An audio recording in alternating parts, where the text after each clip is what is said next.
that person also is going to be very different, probably in a lot of ways, from whoever you previously dated. And so having that space to reflect on what did you just come from, what went well, what didn't go well, how do I need to change in my next relationship? Like having a little bit of that time to just like breathe for a second before you jump into the next one.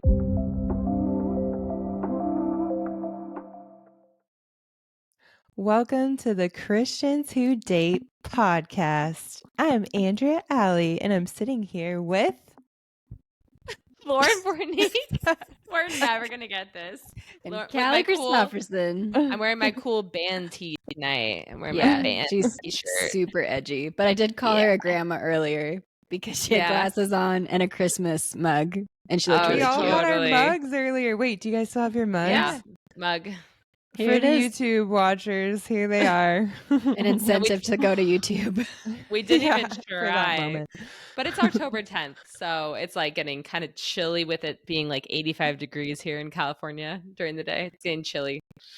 Yeah, dude, this morning when I ran, that was the high.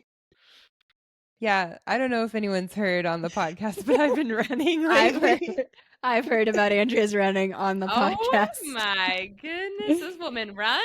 It was 66 this morning, was all I was going to say. Oh, whatever. You're dropping that you're athletic. I hear you. Yeah, we know. I don't know if anyone's heard me talk about being a childhood athlete out there, but but you heard it here. It's something I talk about a lot. It is. This woman is fit.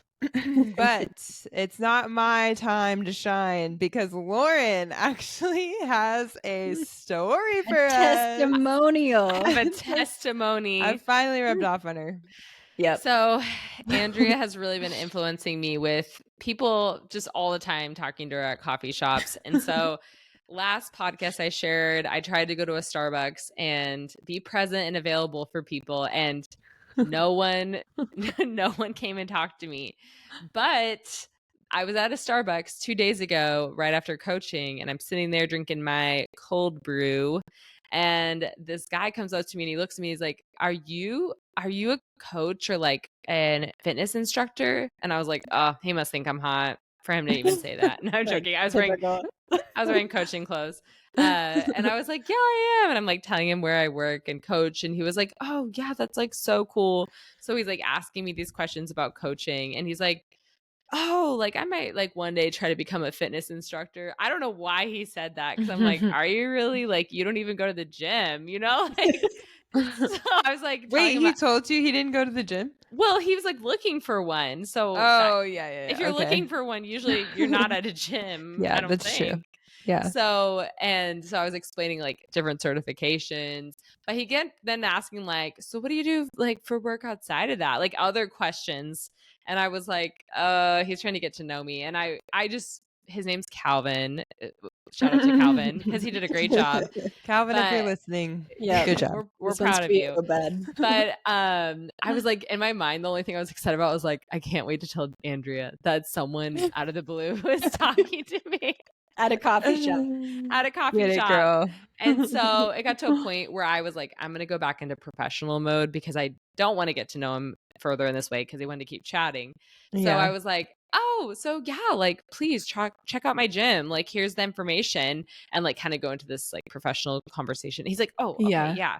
Have a great day. And so then this is where it gets kind of funny in my brain. Is there is a table 2 feet away where like the table, I've been to the Starbucks so many times, the table is like in a corner where you can't see it, but he like pulled out his chair. So he's like 2 feet in eyesight direction of me. Yes. But like he's like pulled out his table and chair so I could be in eyes view of him. And I'm like, oh, this is like a little awkward. So thankfully he got onto like a Zoom call eventually and I left. But I was just stoked. I was like, someone out of the blue talked to me in public. And no, we didn't get each other's numbers or anything because I'm not interested in him in that way. But I was really proud because he took Kalli's cue is you just talk about like something right there in front of you. And it was my outfit. He was like, oh, you're a fitness instructor. So, and there you go. I've honestly probably used that follow-up move as well. Like, I'm just going to sit down in his line of sight. I mean, it's smart. Allow me to ponder a little bit more about, should I make a move on him? Just make him think about what he's missing out on. That side profile. I was like, whoa, his side profile with those cool. Well, I'm rethinking everything now. I'm like, oh my gosh, wait, I want you to go to my gym. I want you to be my man. No, just kidding. So anyways, I was stoked because I have been sad girled that no one approaches me in public, and here we are, someone approached me. So did you listen to our podcast again, Lauren, with my tips on that? Did you did you take those notes? I mean, no, I just tried to be okay with I wasn't going to be like Andrea, and then when I accepted that reality okay, to me. There it is. I don't know what that means. So you still took Andrea's advice, though, from the podcast about not trying to flirt like somebody else? Yes. Just try to be okay that no one's going to ever talk to me. And then someone talked to me. Amazing. Yep. So there you go. Sweet Calvin. Really props to him. Props to Calvin, for talking to me. Well done, Calvin. So there you go. So that's all. But I'm ready. Dre. Love that. Proud of you. Good job. Thank you. So proud. You're really a good student. Learning from the master. You're learning my ways. I'm going to try to learn your ways of breaking the ice because you're so good at that. Oh, I was going to say, yeah. Also, you are learning from Lauren because you're running now. Look at you. You guys are rubbing off on each other. Oh my gosh. Yeah. Yeah. She always likes to drop it. It's funny. I don't really drop that I like work out or run. And then Andrea's like, Lauren's like when the I most ran. Lauren is like running like marathons like every day. Yes. And I'm like talking about my 1.5-mile run. Hey, I'm so proud. I'm so proud. Literally, my mom will do the same. She'll be like, when I went to the gym and I had 3-pound weights.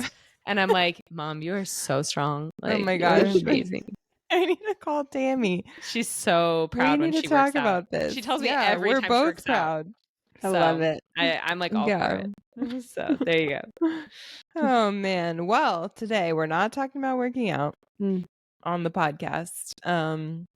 But we do have a bit of a smorgasbord of topics because I don't know if you guys noticed, but we did an Instagram live.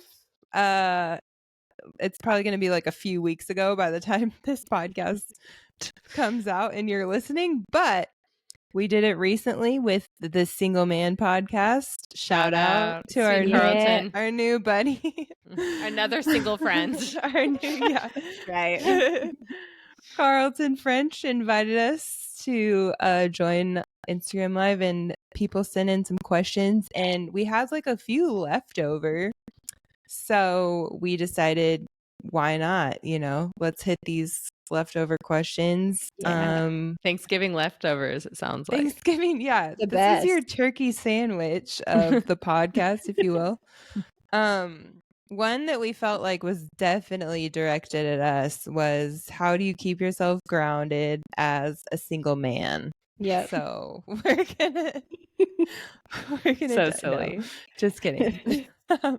Carlton, you need to answer that one though. Yeah. Why did you avoid that? What are you hiding?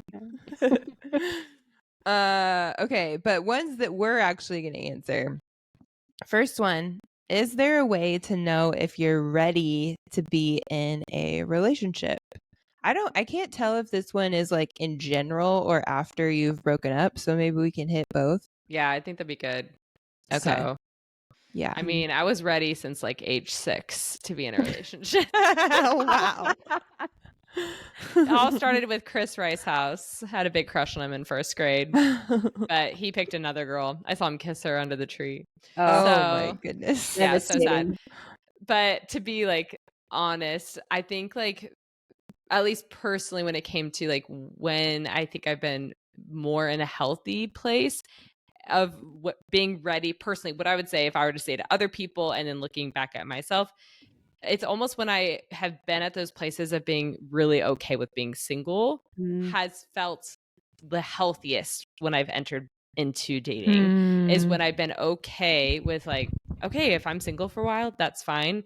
I'm not desperate. I'm allowed to be choosy. I'm allowed to date someone that like I'm excited about, not someone I'm just like dragging my feet about. And so that has felt like when I've been most ready to date is when I have been really content in that time of life and not just trying to quicken the timeline of like, I need to date, I need to get serious, I need to get engaged and married. When I've had that timeline, it's made dating really high stakes, and it's made it's put a lot of weird expectations I put on the other person and myself and how our dating needs to look. And I've had those dating relationships where it's like, it's that high stakes is probably the best answer for it. It's just put a lot of pressure and tried to quicken things that shouldn't have been quickened in the beginning. Yeah, because it's like, this has to work. Yeah. It's almost like, we need to make this work, and I need to, instead of just being secure in myself and being secure in like the process, whatever it looks like. Yeah, totally. It's so good. Similar to your coffee shop story. I don't know if you meant to do that on purpose, but once you were fine with nobody approaching you in the coffee shop. Yeah, it happened. Totally. It happened, And one preface with that doesn't mean like, okay, I'm just going to sit at home and be okay that I'm single. Yeah. It's like you can still be like trying to go on dates and create momentum, but it's okay with like, if nothing comes out of this, or if I don't end up getting to date anybody or no one pursues me, am I okay with that? And am I still secure in who I am? Like, I'm the same person. And so I think that's it. Cause I'm like, if like you're secure in yourself and you want to date, figure out dating, like go for it. Yeah. That's great. Cal? Me, I think when you can approach dating from not a not a scarcity mindset, because that's very real. Like, I think that's something we all face, being like, I don't know if what I want is out there, what's available. But if you come at it from just, again, kind of a secure standpoint of just knowing who you are, what you have to offer, what you're looking for, not freaking out about not seeing necessarily like the person that you want, like being available, but you're just like, I'm just going to go in knowing like there's options, and an abundant mentality. That's a huge game changer. Also going into something being like, not looking for like, oh, will this person complete me? Because again, that's like a you issue, because no one's going to complete you. So like good. You need to enter into a relationship as a whole person, and hopefully the other person's a whole person, and together you're going to make an entirely new person. But if it's just coming from kind of a selfish mentality of, I'm going to get my needs met, what can I gain from this dating scenario, you're just going to fall short, or you're going to have a lot of stuff to work through from the beginning with somebody. But if you can come in with the intention of just getting to know the person, putting your attention on the other person, posturing yourself in a really selfless way, that is going to like take you leaps and bounds ahead of other relationships, or at least, I think in the beginning, especially if you posture yourself in that way, you're going to get so much more out of it than if you come in with like, well, I need all these things, like, because you don't. you can figure that stuff out on your own, and you have the Lord and you have community. So really, like, being with somebody like long term, that's a desire of your heart, but it shouldn't be like a need that you're like, this has to get met. So Yeah. Andrea? Yeah, that's really good. I would kind of like probably piggyback off that idea and say, when you've broken up with the idea of like, this person's going to come into my life and like do all these things, and it's going to be like a rom-com, and he's going to fix everything, because you like, I feel like in a relationship is when I have found out like, oh, I'm kind of selfish. Mm, totally. Like it's not natural for me to like think about this other person and like, how what I do or like say like, like affects them, I guess. I mean, I don't know. I guess I think about how it affects them, but just showing up for them in a way that makes their life better instead of being focused on like, is he making my life better? Like, I don't know. Um and so yeah, I think this is like some cheesy dating advice that is pretty common, but it's actually really good, is like you don't focus on finding the one, you focus on becoming the one. Mm. And I think you do. I think you have to be like, okay, who am I going to be to this person? How am I going to be a good girlfriend or date or whatever? Like, how am I going to serve? Because if you both are caught on like, is this person going to meet my needs? It's terrible. Like, it just doesn't work. So that's really good. And then I would say, I also kind of want to say, like, if you're young and you're trying to figure out when you're ready, just because I'm thinking of like my youth girls, I guess, I tell them when you are ready to set boundaries, because I think when I was young, I don't think I was strong enough to be able to say like, this is what like I need and this is what I'm okay with, and like this is the pace that I'm okay with, like all of those things. When you're ready to like be able to ask for what your heart needs, I think then, and like depending on like, I don't know, if you're like living at home, I guess, with your parents, they probably have some things to say. But yeah, that's what I would say to the younger ones. Any thoughts on like when you've just gotten out of a relationship? Yeah, I think that one is so tricky. I was actually thinking through all the scenarios and I'm like, there's not like a one blanket statement. I think it is case by case when it comes to that.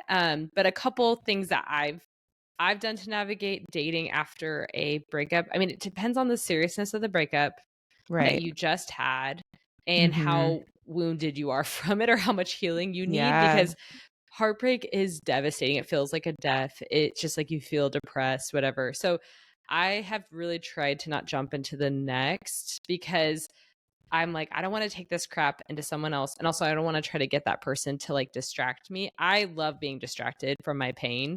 And so I'm like, no, I need to sit in this to really like kind of like it sounds funny, but like have a like poop it out, like poop out the grief, like get it out of you first and not like have someone cover it up. You'll get constipated. That's good. Wow, this analogy really works. This is getting deep. Take some fiber.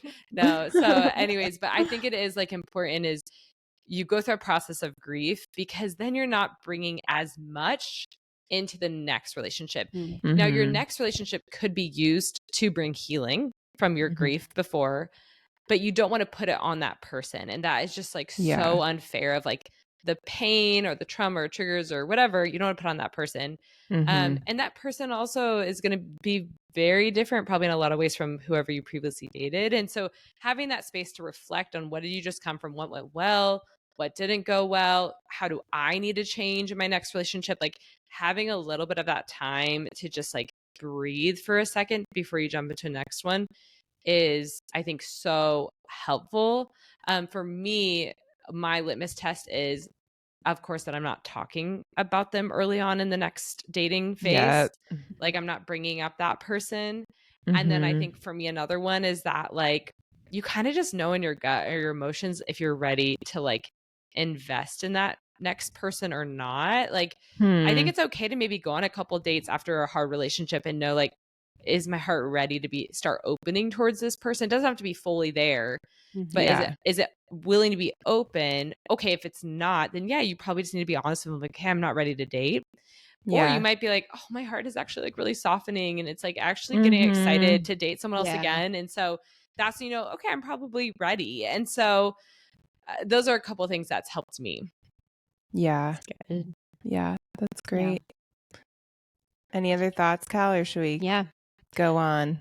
I would say really similar to Lauren. Like I've mentioned that I haven't had a boyfriend, but I've definitely like experienced my fair share of heartbreak. And it's similar, like after that ends, you still need some time. And it's a case by case scenario of figuring out what that looks like exactly. But I think it is just like paying attention to your heart, giving it what it needs. If it needs a lot of time to grieve, awesome. Sit in that, process it. And then you can just start to notice like little things like, oh, I think that guy's cute. Oh, I want to go talk to him. Like your heart just starts to shift instead of like just concentrating on the grief and the heartache. It starts to just open up a bit. So I think when that starts to happen, you can be like, it's just something to pay attention to and to explore. So, yeah. So good. Okay, the next one's kind of fun. It's questions to ask on a first date. Yay, so fun. Oh, I love that we're like all thinking though. Yeah. We're like, this is awesome. And then so I'm like, great. Hold on. Give me 5 minutes. No.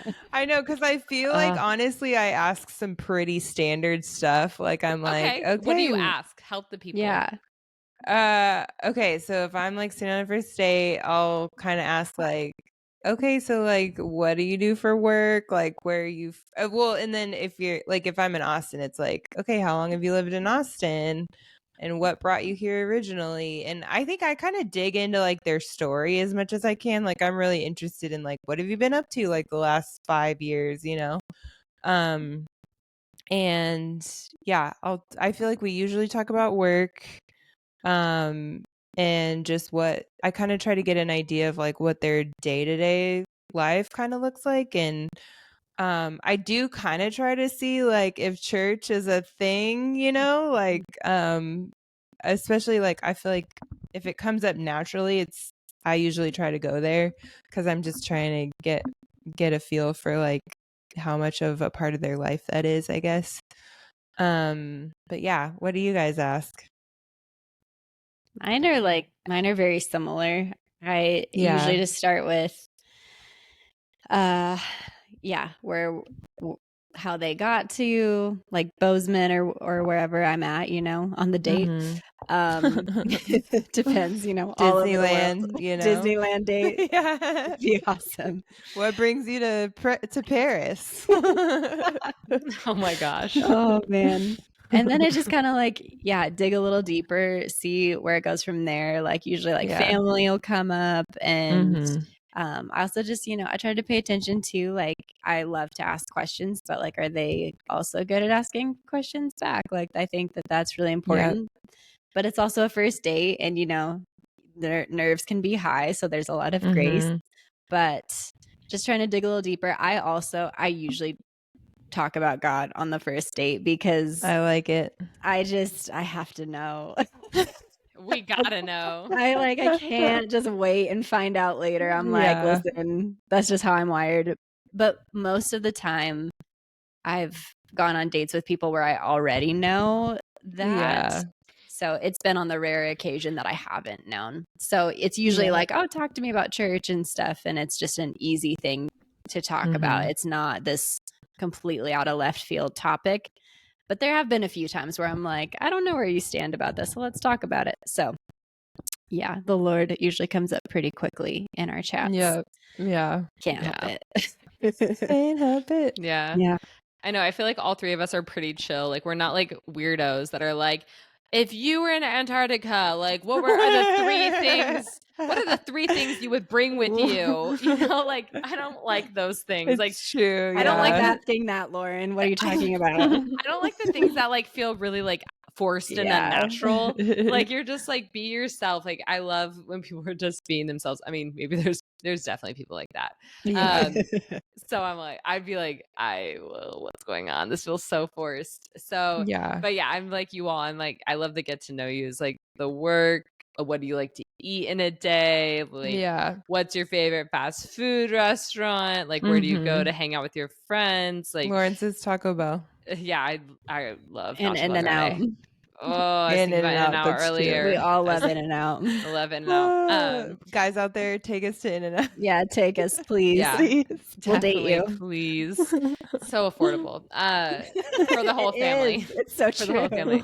So I digress. But yeah, I think it's like I'm kind of even just looking like, do we have a good back and forth in our conversation? Like, is there, so I'm actually looking more for, sounds funny, the bodily cues. Like, do we have chemistry? Yeah. Can we Are keep a you conversation? leaning in? Can Not we keep looking a at good your phone. conversation? Are they not eating with their mouth open or like slurping their coffee? I don't know. Do they tip? Like, I'm actually, it's funny. I'm like doing more of a data analysis of that person intaking everything besides just like the asking of the questions. I'm like, can we just like banter or joke or laugh or just enjoy one another's company? And then of course those questions will come. And I think with a first date, it does not give a fair view of any person. Like, I think you need a couple dates, unless you've already known them before, like you're friends with them. But like, I think you almost have to, if you're like, okay, that was pretty enjoyable, like go on another one or two before you're just summing up the person. And so those are some things that I have enjoyed. And it's funny because I think in this day and age, I don't know about you all, this day and age sounds like we're so old. I like the time amount of a date. Sometimes I'm like, and I don't think there's a rule in this, but I'm like, oh, an hour. Okay, they're not that interested. Or, oh, if it was 3 hours, oh, we're so interested in each other, you know? And I don't think there's like a fair timing of how long you spend together. But I feel like people are like, oh, if it was a couple hours, then like we really hit it off because we wanted to be together longer.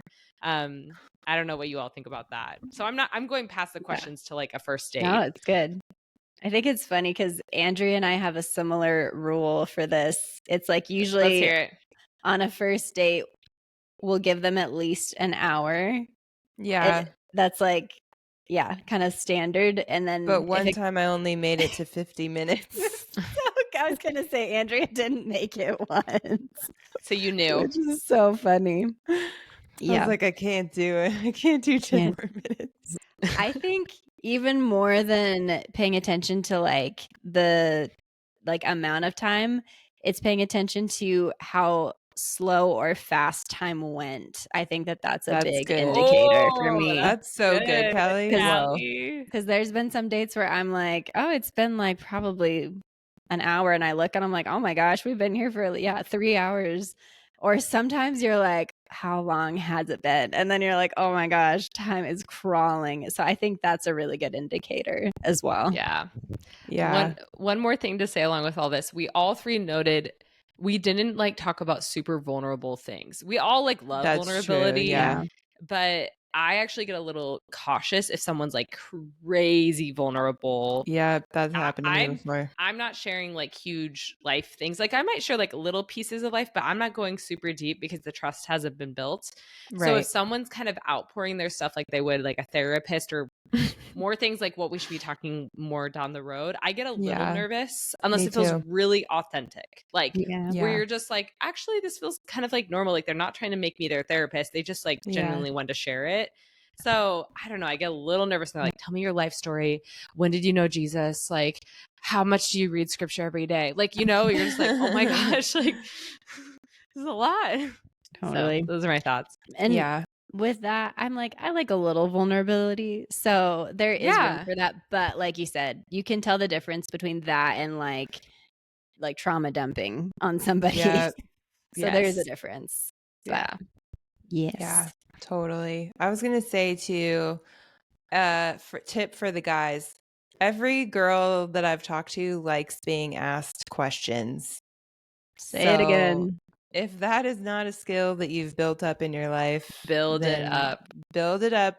Ask questions. And then the reason we don't have a ton of first date questions just in our head is because we ask follow-up questions. Like just practice, which you can totally practice this with just strangers or your friends. Like it doesn't even have to be in a dating scenario if that makes you kind of nervous, but practice just being curious about people's lives, like just in general. And that just fuels conversation because then you can be like, oh, you did that for 5 years. Well, was that experience for you? What made you decide to get into it in the first place? Like, what did you think after, did it make any kind of difference in how you think about things now? Like, there's so many questions that you can ask just that start with, one question, but then you just are curious about what they say. So follow-up questions are great because it shows that first of all, you listened. Second of all, you're like genuinely interested in what they have to say. So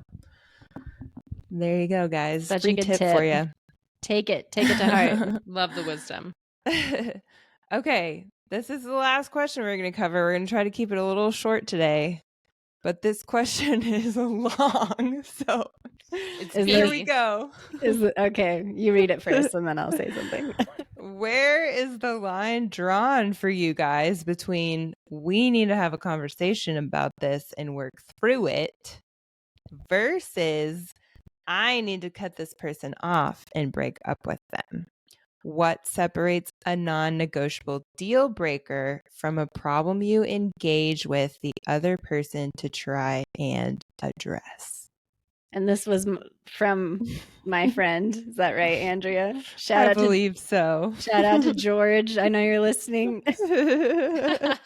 He's been following some of our podcasts and commenting. Really appreciate it. Thanks for the support, man. So thank you, George is our #1 Spotify commenter. Yes. So thank you, George. It's a high honor. So yes. Yes, it is a good question, though. It is. Also one that you can't make a straight up rule for it either. Totally. Yeah. I think of, okay, so I'm just thinking of scenarios I've had where I remember talking to a guy and he said something that violated like one of my values. So in a previous podcast, I was talking to a guy, we'd FaceTimed a couple times from Hinge. And he said a comment that to me was like kind of like a sexual innuendo. And I was like, hey, I don't do like sexual jokes, like or like perverted jokes. Like that's not my humor. Oh, he's like, oh no, it wasn't. And then a week later, he said a very explicit sexual joke to me. And I was like, we're done. Like, sorry. Like that was my non-negotiable. I already voiced it to you once. And I was already like, my finger's already like on this situation. So for him to do that, I was like, I'm cutting this off because it was just like a disrespect of my values where I was like, I don't even want to work through this with you because like, to me, that shows so much more of his character and all of that. No, I think there's some people there's a grace for, and you're willing to be like, okay, there's areas of growth because we all have them. Right. And we're going to have those conversations. Like, these are things I value. And are you going to value them with me? You're going to grow in valuing them. And there's different tiers, I think, of like those values. Like, is it just that, hey, can you like shut the toilet when you leave? Like, and they keep not doing it. That's like, you're just like, hey, you have a conversation, not like, I'm going to break up with you because you never shut the toilet lid. You're never going to learn. You're never gonna learn. Which honestly, I think couples divorce over these things, right? They just snap, like, because there's this one thing you disrespected me in.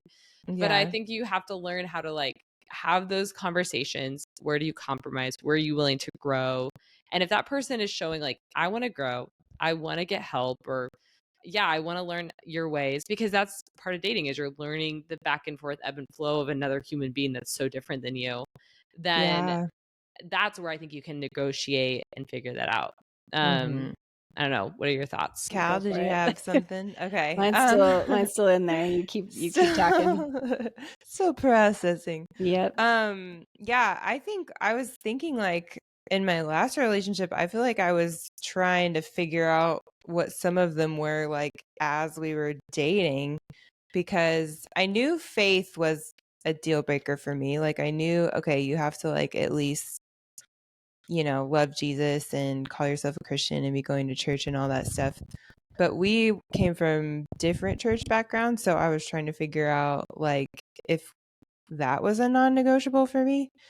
And so, I think with that situation, and I think there's actually a lot of situations like this, if you get to a point where like the future that he sees and the future that you see, or vice versa, if you're a guy.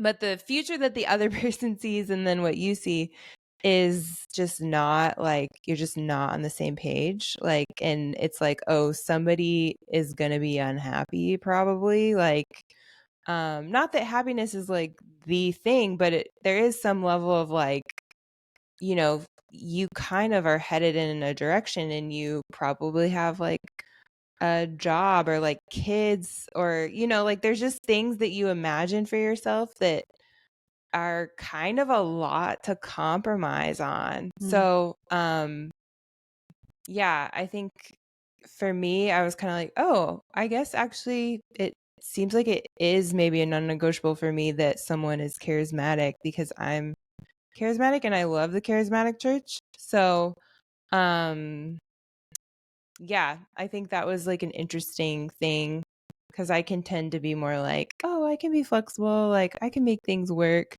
But then I do think you kind of have like this internal thing inside of you that's just like, this is not the direction I want to go. Like Yeah, it's your just, gut. yep, your gut's kind of telling you like, I'm bending too much here. But I wouldn't have said that was necessarily like a first date when he brought it up. I already knew that was a non-negotiable. Like that was something I kind of had to like figure out. And it's not even like, I mean, there's some deal breakers like that are like more of like a health related thing, like, you know, maybe they like hate counseling or growth or something like that. Like but this was more like, you know what, actually that's totally valid that he loves this other church and I love my church, and you know, I'm not breaking up because like there's some kind of like huge like character flaw in the church that he likes. It's just like we're just not compatible in that way. So Yeah. anyway, yeah. I think, I mean, you guys covered it really well, but just in having a conversation, like, are they willing to grow? Are they willing to take feedback? And are you willing to grow? Are you willing to take feedback? Or is it like they're really resistant when you bring up something, or really defensive? I think that's like an issue to look at and will inform your decision. Like, do I want to continue getting to know this person? Do I need to cut it off? But if someone's open and willing to grow, I'm like, great, keep dating, keep figuring that out. But also what Lauren said, if it's like a repeated offense and this person just keeps like pushing the line, then I think you have your answer there of like, nope, we're not going to continue doing this because I'm being disrespected and you're crossing my boundary. So Yeah. Something else I read in this book, or listened to an audiobook, I did not read it, I listened to it on dating, is basically the person wrote out everything that they want in like their future husband or future person they date. They wrote every single list, every single thing. So you could write 50 things that you Height, would, eye color, whatever. And what you have to do from that list, so you could have a list of 100 things of what you want in your perfect person that you date, is you only can pick five things out of that list that you would be like your top priority in that person that you date. And those are the 5 things that you need to cover when you are getting to know someone or dating someone. So that could be religion, that could be their type of work, that could be that they're nice, whatever those 5 values are.